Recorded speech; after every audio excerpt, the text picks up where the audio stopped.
Msongamano wa malori katika mkoa wa Dar es Salaam imekuwa ni jambo la kawaida, lakini sasa imeanza kuonekana utamaduni mpya wa malori hayo kuegeshwa kwenye maeneo ya hifadhi ya barabara. Mara nyingi kitendo cha kuwekwa malori hayo kimekuwa kikikwaza shughuli nyingine kwa watu wengine ambao pia ni watumiaji wa barabara. Lakini kuna wale ambao wanasema kufuatia kitendo hicho pia imekuwa ni chanzo cha kutokea hata ajali, kwani wakati mwingine waenda kwa miguu wameshindwa kutumia njia walizotengewa na kulazimika kupita kwenye maeneo ya barabara.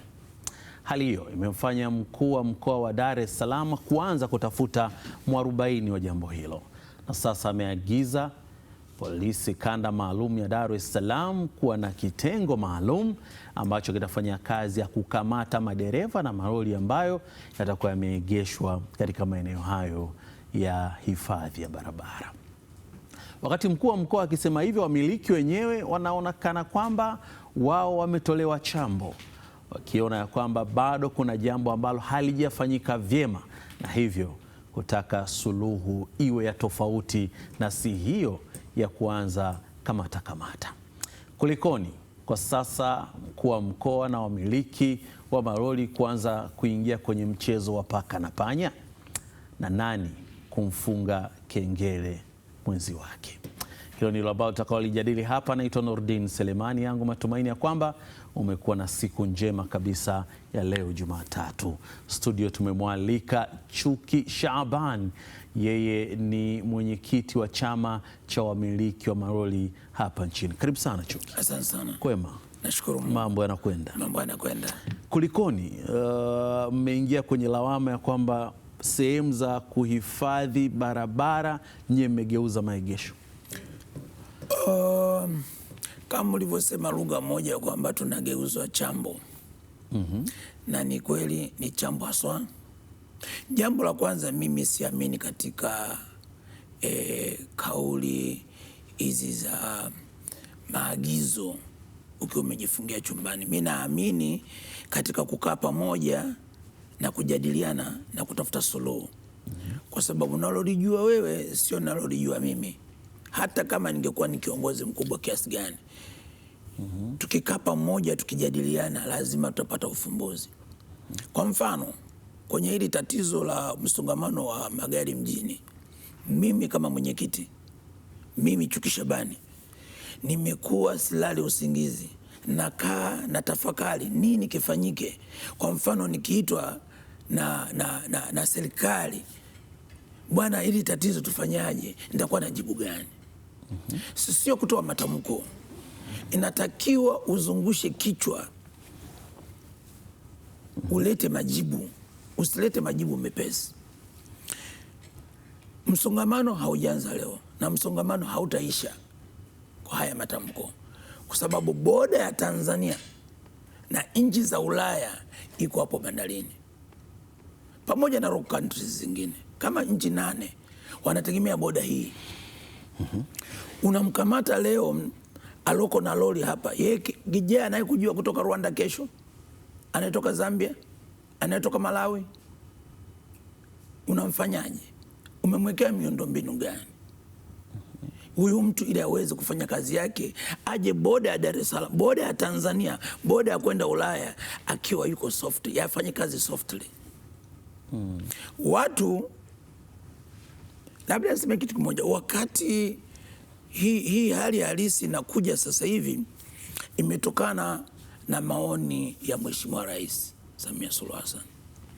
Wakati anapasha, anakimbia mbio kuifungua bandari ya Dar es Salaam, kuzifungua bandari za Tanzania, kuna watu walilala. Hawakwenda na ndoto zake, walifikiri anatania. Kumbe kina mama watanii. Mama siku zote anataka watoto wake wale washibe. Wakati ule sisi wasafirishaji tulikuwa tuna mzigo, hakuna mzigo bandarini, malori yamepaki. Tukalia, mama kasikia kilio chetu. Wakati mama anasikia kilio chetu, kuna watu walala usingizi. Watu wa halmashauri, halmashauri za miji, TANROADS wenyewe pia, ujenzi, na kadhalika. Yaani wale wadau wote walilala usingizi, walifikiria Natania, wakafikia Natania. Sasa imeonekana kweli ya ukweli wake alikuwa anasema naifungua Dar es Salaam, watu ndo wanazinduka, wanatafuta mahala pa kufichia uso wao. Wafanye nini? Wakafunge malori kamba. Lakini jiulize, lori linaweza kwenda mahala ambapo kuna biashara? Mimi nimenunua lori langu nilipeleke pahala ambapo biashara ipo? Ukiona inzi wamejaa, maana yake pale pana uchafu. Ndivyo sisi tulivyo, tukijaa pahala maana yake kuna possibility ya kupata biashara. Kwa hiyo maana yake unachotaka kukisema ni kwamba shida yote haya ambayo yanatokea ni kuto kuandaliwa kwa miundombinu. Yes. Lakini nyie sasa hamkuwa na nafasi yoyote ya kuhakikisha kuna wajibu ambao mlitakiwa kuufanya? Kwa sababu tumezoea kuna watu wengine wamekuwa na yadi zao za malori, lakini leo mtu anashangaa lori lake aliendi bandarini, lakini ameliegesha tu sehemu ambayo unajiuliza hapa kulikoni? Mwandishi wa habari, nimekuwa nikisikia hiyo lugha sana, lakini hiyo ni lugha ya watu ambao si wepesi wa kufikiri. Kwa hiyo mtu wa Iringa analeta mbao Buguruni aje ajenge hadi hapa. Mtu wa Mwanza analeta samaki Dar es Salaam anapeleka Ulaya aje ajenge hadi hapa. Mtu wa Kigoma naye aje ajenge hadi hapa. Inawezekana kweli? Inatakiwa miundo mkoa wenyewe utengeneze, kwa sababu hii ni biashara, hii ni fursa. Itengeneze pahala ambapo patatoa huduma ya hao watu wanaotoka kwenye rock countries zote, wanaotoka kwenye nje ya mkoa wa Dar es Salaam na Pwani. Nikwambie hili tatizo lilivyojitokeza, jambo la kwanza, mimi tuliwasiliana na katibu mkuu wa ujenzi Mama Balozi Aisha, na tukaja hapa Dar es Salaam tukatafuta sehemu ambazo tunaweza, japo Dar es Salaam itapumua, ikiwepo kwenye hizi road reserve ya Kimara mpaka Kibaha, sawa, ikiwepo hapo Buguruni lelini kwenye hii MGR, ikisawazishwa ile kuna kata malota 200 hata 300 pamoja na Kurasini. Okay. Kuna space, umenielewa? Lakini bado mama wa watu akasema hapana, mkae na uongozi wa Kibaha muone kuna nini, kama kuna fursa ya parking pale. Tukaenda kukaa na mkuu wa wilaya ya Kibaha. Pale Tumbi pana parking ya magari hata 10,000. Tumbi pale ipo ilikuwa shirika la elimu Kibaha. Tumetembelea, pana parking kubwa opposite na Tanko. Ukienda Misugusugu pana parking kubwa. Mkuu wa wilaya yule amejitahidi, amesembua sehemu ya kukaa kama magari 200 hivi, lakini kuna sehemu ya kukaa hata magari 5,000. Kinachotakiwa ni inji, ni sekta, ni viongozi wakubwa kuangalia namna gani panaweza kufanywa leveling pale na magari yakapumzika pale. Tumekaa pale, tumekaa nini kifanyike? Vijengwe vioo, yajengwe mabanda kwa ajili ya kina mama ntilie, kwa sababu of course madereva wakifika pale lazima wale. Okay. Umeelewa ndugu yangu? Lakini viongozi wetu hawaoni hayo. Possibility ya kuifungua Dar es Salaam, mheshimiwa mwandishi wa habari, ipo kubwa kwa watu wanaoamka, kwa watu wasiolala usingizi, kwa watu wasiopenda matamko, ipo kubwa. Hiyo moja. Lakini mbili, jiulize, wakati wanajenga bandari kavu Dar es Salaam zilizotapaka kila pahala, walijua barabara ni zipi zitatumika? Hawakujua. Na walioshiriki hapo, kuna siku mimi nalalamika nikafikiri ni TASAC anayetoa leseni. No, TASAC anathibitishiwa kwamba hapo mara ni salama, barabara ipo, kila kitu, mazingira yote yapo. Kutoka kwa nani? Kutoka kwa watu wa halmashauri za mji, kutoka kwa TARURA pamoja na TANROADS wenyewe, kutoka kwa NEMC, watu wa mambo ya mazingira, wanathibitisha kwamba kila kitu kiko safi. Sasa unakuja kumkamata huyo mwenye roho, amekosea nini? Kwa hiyo baada ya kusemwa kwamba mambo yamekaa sawa, wenye malori ndo na wenyewe wanaamua kwenda kuweka katikati ya barabara. Hapana. Swala la katikati ya barabara hatulikubali. Swala la kuweka kwenye service road kwenye barabara za dharura tunalikataa na tunalikemea. Okay. Na mimi mwenyewe mwezi kama mmoja miwili nimeenda pale TANROADS nikamwambia yeyote anayepaki gari anaziba barabara ya dharura kamateni. Kwa sababu hata mimi naweza nikauguliwa na mtoto wangu nyumbani, ndakimbia hospitali napita barabara gani? Na hizi foleni zilizopo Dar es Salaam lazima kuwe kuna service road, nikimbie nimuwaishe, nikimbie hivyo. Hizo tunakataa. Lakini swala la road reserve,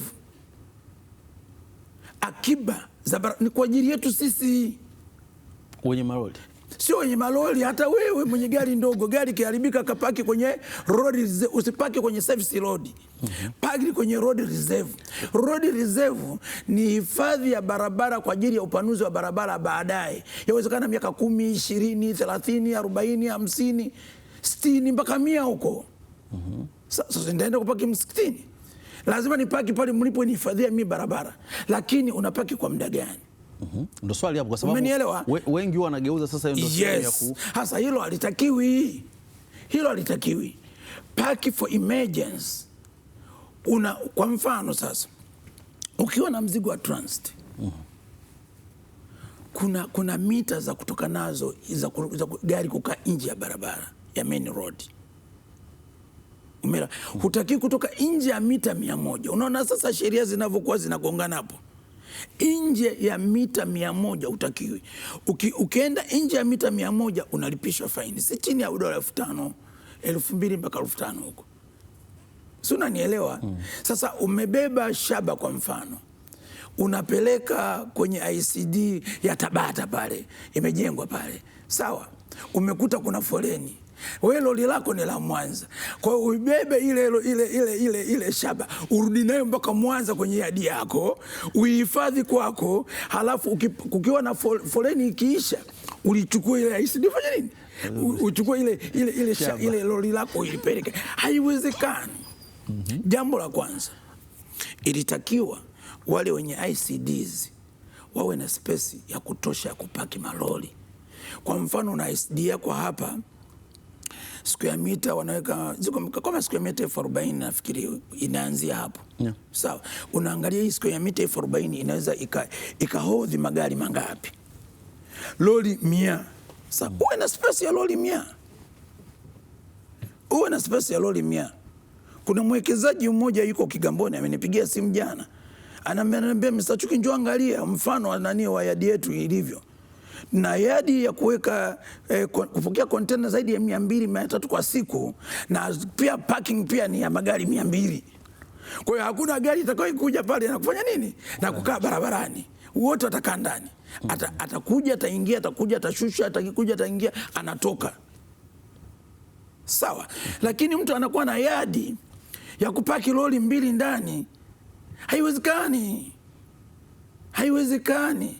Kwanza ilitakiwa mkuu wa mkoa awaite wenye yadi zote mjini. Wale wasiokuwa na space wote wachape bakola. Yes, ndio wanaosababisha haya. Vinginevyo kila mwenye yadi awe na treni yake, awe na reli yake ya kutoka huko zinakotoka container na kupeleka bandarini. Sina nielewa. Lakini vinginevyo ndugu yangu, haya matamko hapana. Tukae, kama tunataka kumsaidia mama kweli, tukae mezani. Solution ipo, haitapatikana mara moja. Okay. Solution ipo. Ipo tena, iko wazi. Kwa mfano kitu kingine, mama alisema anafungua bandari, kaifungua. Watu wanasinzia, hawaoni kama yule mama ni kama vile alivyokuja Nabii Isa bin Maryam. Yesu Kristo kwa sisi Waislamu. Hawaoni. Sasa akaenda pale Kwala akasema ifanye kazi Kwala hii kwa 100%. Umenielewa? Hayo ni maono. Mkienda nje ya hilo neno, hilo tamshi lake, lazima mtapata shida. Nini kilitakiwa kifanyike? Ilitakiwa sasa mamlaka ya bandari kutandika reli ya SGR ya kwake bila kutegemea hii ya kwake. from port to port to dry port, port to port, kwa sababu ile bandari, jua bandari kubwa ile ya Kwara. Zile container ambazo zinatoka nje ya mkoa wa Dar es Salaam zinakwenda Iringa, wapi, Mbeya, Mwanza, ikishushwa pale bandarini inaingia kwenye SGR moja kwa moja wapi? Kwara. Na zile kontena zinazotoka na mizigo huko Lubumbashi, Malawi, wapi zinafika pale, ile kontena ile train ya SGR inakwenda pale kwenda kupeleka zile kontena, ile inaporudi bandari inarudi nani? Na empty containers. Kulingana na meli iliyopo inataka kuchukua meli na ni kontena kiasi gani. Umenielewa? Na hiki kitu kilitakiwa kifanyike toka kipindi kile uongozi wa awamu ya 5 ulivyofikiria kutengeneza bandari ya Kwara. Ilitakiwa pale kila mwaka, japo kila mwaka angekuwa anatandika hata zile nini taaluma 10 kila mwaka mpaka Kwara. Sasa hivi angekuwa wako kwenye kumalizia. MGR ingefanya kazi yake, SGR ingefanya kazi yake, kweli kungekuwa na foleni, lakini sio hii. Lakini niye sasa nafasi yenu, hali imeshakuwa hivi, tamko nalo limeshatolewa, maana yake inaweza likaanza utekelezaji wake. Mnaamini nini kilipaswa kifanyike ili kuhakikisha kwamba mambo yanakwenda katika utaratibu na hakuna ambaye anaumia, kwa sababu kila mtu hapa yupo kwa ajili ya maslahi ya taifa? Mimi ninachokiomba, namwomba Mheshimiwa mkuu wa mkoa hilo tamko aliahirishe, kwa sababu ya matamko siku zote, matamko ya siku zote, hata nchi za wenzetu hizo, ukisikia kuna vita, kuna nini, kuna ugomvi, kuna nini, ni matamko. Tukae mezani. Nimekwambia Mheshimiwa mwandishi wa habari, solution ipo. Shida ni watu kuto kuzungusha akili. Mheshimiwa mwandishi wa habari, mimi hapa nimekwambia ninazo sehemu, nimeshakaa nimeongea na watu wa Kibaha, nimeshakaa nimeongea na waziri wa ujenzi. Zipo sehemu za kuweza kufanya nini, kupaki malori yetu bila kuingia mjini. Tumepewa sisi TAMSTOA, chama cha wamiliki wa malori, tukaambia hebu angalieni, kuna space hapa ya square mita 30,000. Benki moja kama sihitaji kama imejitokeza kwamba tuko tayari kuwasaidia, tuwasawazishe hapo. Lakini wakaona pale ujenzi ni wanapangisha, pango lake linaenda kwenye kibiashara zaidi kuliko kusolve problem iliyopo. Kwa mfano siku ya mita 30,000 useme utachaji kwa shilingi 12,000 kwa siku ya mita, ni milioni 360 kwa mwezi. Hata utaanza kuchaji shilingi 20,000, 30,000, bado itakuwa ni shida. Umenielewa? Unakuwa unawaumiza wasafirishaji. Ukiweka hata shilingi 5,000 hailipi hiyo kwa mwaka. Tukamwandikia katibu wa ujenzi kwamba tunaomba kwanza tuangalie tatizo la msongamano wa mkoa wa Dar es Salaam. Any solution yote tunayotafuta iwe malengo ni kufanya nini? Kuifungua Dar es Salaam. Tusiwe na malengo ya kutafuta vipato. Bahati mbaya yule mama mi na mheshimu ni kwamba tulikuwa naye vizuri sana. Yawezekana barua yetu tuliyompelekea hajaipata, au watendaji wameamua kukaa kimya, au waamuzi wameamua kukaa kimya. Ni miezi kama miwili mitatu sasa hatujapewa wajibu. Tulitaka twende kwenye wazo la kulifungua Dar es Salaam kwanza. Tukishakaa kwenye wazo kulifungua Dar es Salaam ikafunguka, ndio twende kwenye nini? Kwenye kutafuta kipato. Kwa sababu hali imeshakuwa mbaya. Umenielewa? Nimekwambia kuna nafasi hizo za nini? Za service road hizi zilizowekwa kutoka Kimara mpaka Kibaha. Lakini nimekwambia kuna nafasi pale Tamko, opposite na Tamko, shirika la elimu Kibaha. Alafu kuna nafasi Misugusugu, barabarani kabisa.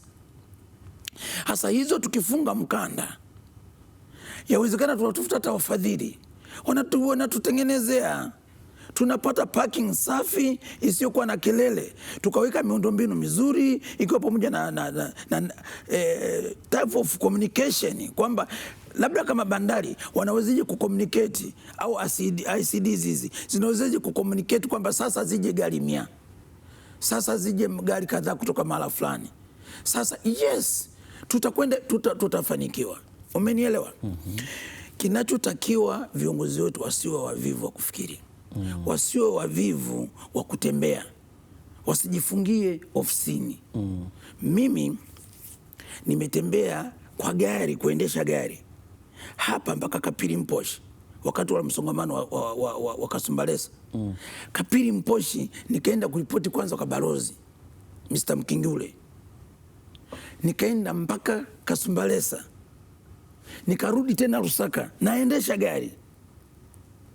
Tukawekwa pale na kikao na waziri wa biashara wa Zambia, tukaenda kule, jamani twende tukae pamoja tu nini, tukatoa maoni yetu kwamba barabara hii ni finyu ya kuingia Kongo. Watu wana machinga wako mpaka barabarani, hakuna mahali pa kupita. Tukakubaliana pale, yule Chipoke Mlenga tukasainia naye pale, mambo akaenda vizuri.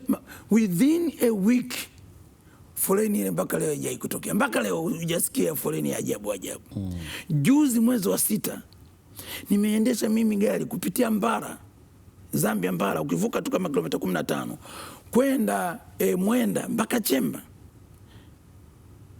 Nilikuwa nasikia fununu kule kwamba ukipita hiyo njia kilomita 500 zinakuwa zimepungua unavyoenda Kongo. Nikaona nijionee, nikaenda nikakuta kweli kilomita 500. Nimekuja kuwatangazia wafanyabiashara, jamani piteni njia ya Chemba. Lakini pia tumekaa kule tumekubaliana kwamba pamoja na watu watapita hapo, lakini pia na huduma iwe nzuri. Mwananchi msafirishaji Mtanzania atakayepita pale atakuwa amepunguza kilomita 500. Kilomita 500 ni ngapi? Nimekwenda almost kwenda na kurudi kilomita karibu 1400 na bila kupumzika. Nimerudi hapa mzee, nimelala kitani naumwa kwa ajili ya Watanzania kutafuta solution, kwa sababu leo watatuuliza mnafikiri ungesemaje? Lazima uwe na jibu, usiwe na jibu la kwamba kamata, weka ndani, weka ndani. Sasa ndio nini sasa? Lazima upambane, usilale, upate majibu. Okay. Wakati wetu unakwenda mbio kweli kweli. Tamko limetolewa, nyie ndo chama cha wamiliki wa malori, kwa hiyo manake ni lazima na nyie watu ama wanachama wenu watakuwa wanasikiliza nini ambacho mnakisema, ili kuhakikisha kwamba operations zinaendelea kwenda smooth. Mnatarajia kufanya chochote sasa, hasa kuelekea kwa mkuu wa mkoa ambaye ameshatoa tamko hilo? Kwenda kwake yule bwana kidogo ana hasira kidogo, ana hasira. Anaweza labda sanyigu kafika pale, labda nahisi anaweza kukujibu vibaya alafu ikawa sio vizuri. Mimi na imani yeye mwenyewe haya mazungumzo kama sio yeye, lakini watendaji wake wanasikia kwamba tunaomba tukae mezani, solution ipo, tukae mezani tutafute solution. Lakini pia na waonya wale wamiliki wa malori ambao wanakaa na magari kwenye service road, kwenye barabara za dharura, naomba wasifanye hivyo kupitia kipindi hiki, naomba waache mara moja. Lakini road reserve, kwa maana ya ardhi iliyowekwa kwa ajili ya kutengeneza barabara za baadaye, ni kwa ajili ya wenye magari, sio wenye malori, wenye magari. Penetration road zile, penetration njia zile za mpito, wapita njia na nini na nini, waheshimu watu, wasipaki malori humo. Mtu angalia hapo unapopaki unazuia mtu mwingine, awe mwenda kwa mguu, awe baiskeli, awe yani yeyote ule, kwa sababu hii injini yetu sote. Sawa. Lakini kitu kimoja ambacho nataka nikiongee, mwandishi wa habari, kwa ufupi, wakati tunakwenda mbele, sisi wamiliki wa malori, malori sio uchafu. Malori ni fursa. Malori ni fursa. Na sasa hivi mimi napigania, nataka madereva wao kina mama kupunguza hizi changamoto hizi. Yani ili kuwaheshimisha, nataka kina mama, mabinti waendeshe malori. Malori ya kisasa ni fursa. Malori sio uchafu. Tukae pamoja, tuangalie namna gani tutasolve tatizo. Solution ipo, ikiwa ni pamoja na Kwara. Maneno ya mama, maoni ya mama tutembee nayo kwenye viatu vyetu. Kwara. Vipi tunafikaje Kwara? Lakini tushirikiane na Kibaha.